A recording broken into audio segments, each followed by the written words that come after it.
बिस्मिल्लाहिर्रहमानिर्रहीम। अस्सलाम वालेकुम व्यूअर, आपको अपने channel hold country jobs update में खुशामदीद कहता हूँ।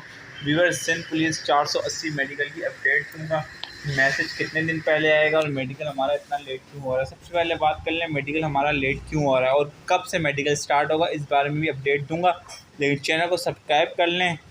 ओके, तो मैसेज जो है हमें तकरीबन आएगा 5 दिन, 6 दिन, 8 दिन पहले मैसेज आएगा। और आपका इतने लेट क्यों हो रहा है भाई? सबसे पहले तो सैलाब आए हुए थे, तो थोड़ा सा प्रोसेस इस वजह से लेट हुआ। फिर इसके बाद मैचेस स्टार्ट हो गए।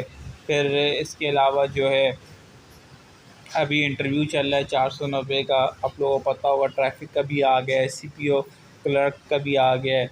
तो इस वजह से अब आपका जो है क्या नाम है, अगले महीने यानी अक्टूबर से आप लोगों का मेडिकल स्टार्ट हो जाएगा। ठीक है, इसका फिर मेडिकल के बाद 1 महीना लगेगा कंप्लीट है आप लोगों को बगैर सब प्रोसेस।